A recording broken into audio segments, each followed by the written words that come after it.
Halo, saya Dr. Nahla. Lagi-lagi saya akan ngomongin tentang COVID-19 atau yang mungkin lebih dikenal sebagai virus corona. Mudah-mudahan belum pada bosan dan jangan sampai bosan dulu karena banyak sekali informasi sekarang yang beredar. Belum tentu betul, masih banyak hoax-hoax yang harus dibasmi, dan bagi teman-teman yang bisa mendapatkan banyak informasi, semoga dapat juga meneruskan informasi ini karena apa yang kita lakukan harus kita mulai dari diri kita sendiri dan kita ajak teman-teman di sekitar kita untuk melakukan hal yang sama. Yang mau kita bahas dan mau saya tekankan sekali lagi adalah bahwa virus corona ini atau yang dinamakan virus SARS-CoV-2 ini adalah virus yang sangat baru. Apa dampak dari fakta bahwa ini adalah virus yang baru? Yang pertama, berarti kita belum tahu pasti sifat dari virus ini. Yang kedua, kita belum tahu pasti efek dan berapa lama efek yang akan disebabkan oleh virus ini. Yang ketiga, belum ada obat yang betul-betul efektif untuk melawan virus ini. Yang keempat, belum ada vaksin yang bisa mencegah seseorang untuk tidak terinfeksi virus ini. Jadi itu yang teman-teman harus selalu ingat. Informasi ini bukan untuk membuat teman-teman panik, tapi untuk membuat teman-teman lebih waspada bahwa memang apa yang sedang kita hadapi ini betul-betul nyata. Dan bersama-sama kita bisa mencegah penularan virus ini lebih luas. Secara umum ketika virus masuk ke dalam tubuh kita, gejala yang ditimbulkan itu mirip-mirip. Demam, sakit kepala, lemah, letih, lesu, pegel-pegel, seperti itu. Bagaimana dengan virus yang masuk spesifik langsung ke infeksi saluran pernafasan? Ada pilek, hidung meler, hidung tersumbat, nyeri tenggorokan, batuk, sesak nafas, nyeri dada. Gimana dengan virus SARS-CoV-2 atau virus corona? Gejalanya sangat bervariasi. Jadi gejala-gejala yang tadi saya sebutkan itu bisa ada pada orang yang terinfeksi virus ini. Dan juga jumlah gejala yang timbul itu juga bervariasi. Apa sih yang menyebabkan gejala ini sangat bervariasi? Daya tahan tubuh masing-masing orang.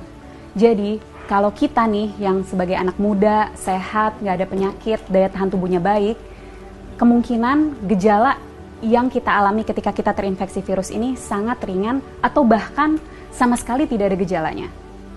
Sekali lagi saya tekankan, orang dengan daya tahan tubuh yang baik itu bisa tidak ada gejalanya walaupun virusnya sudah ada di dalam tubuh kita.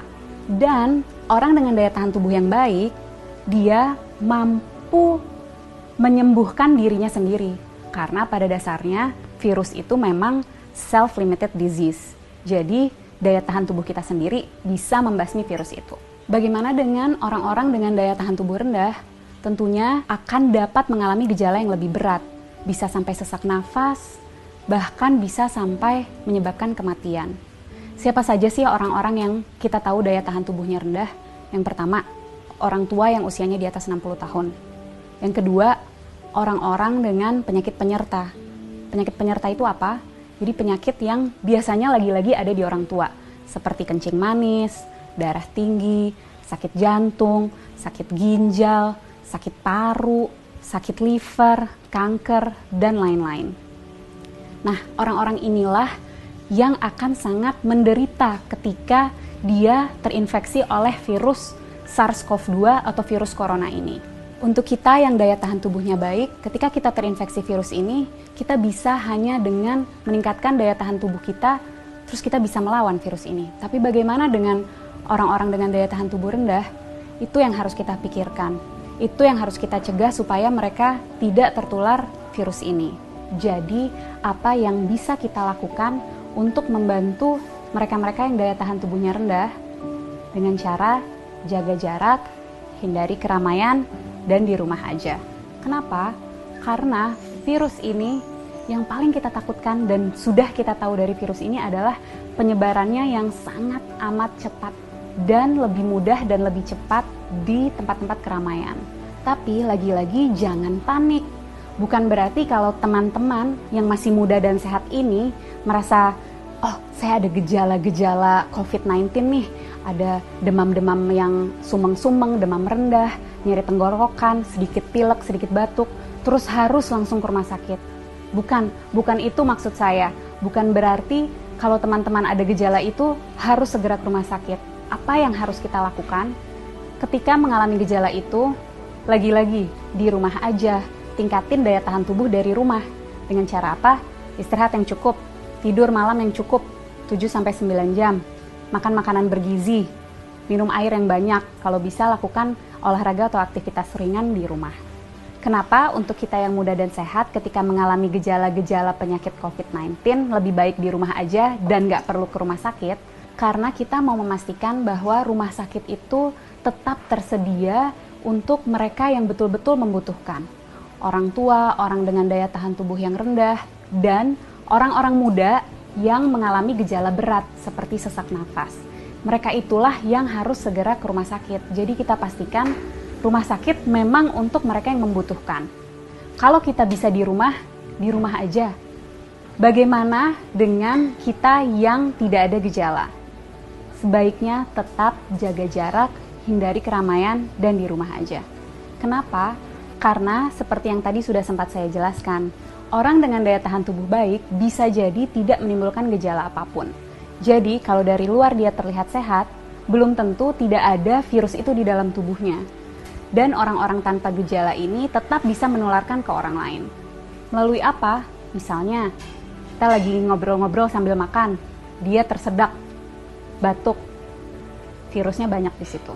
Atau lagi di mobil bareng, AC-nya kenceng banget, kedinginan, dia bersin, virusnya ada di situ.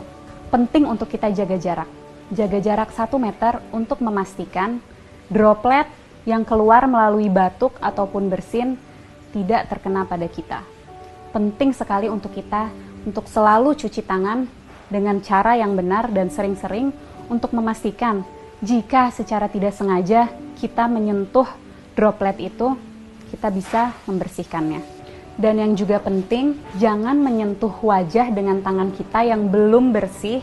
Kenapa? Karena virus akan lebih cepat menyebar, lebih cepat masuk melalui mukosa mata, hidung, dan mulut.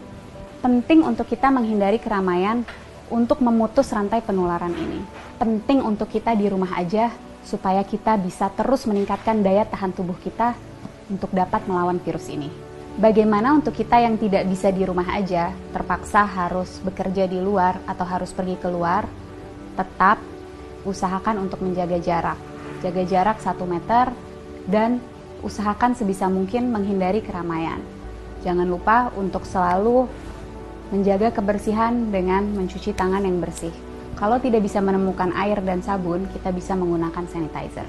Para peneliti, dokter-dokter, farmasis, tenaga medis, dan semua sedang berusaha mati-matian untuk mencari obat dan vaksin dari virus ini. Mari kita berperan membantu mereka dengan cara jangan panik tapi tetap waspada. Kita jaga jarak, hindari keramaian, dan di rumah aja. Nggak perlu ke rumah sakit kalau gejalanya ringan. Pastikan rumah sakit tersedia untuk mereka yang membutuhkan, orang-orang tua, orang dengan daya tahan tubuh rendah, dan orang-orang dengan gejala yang berat seperti sesak nafas. Yuk teman-teman, kita bareng-bareng lawan virus SARS-CoV-2 ini. Dan untuk teman-teman medis, tetap semangat.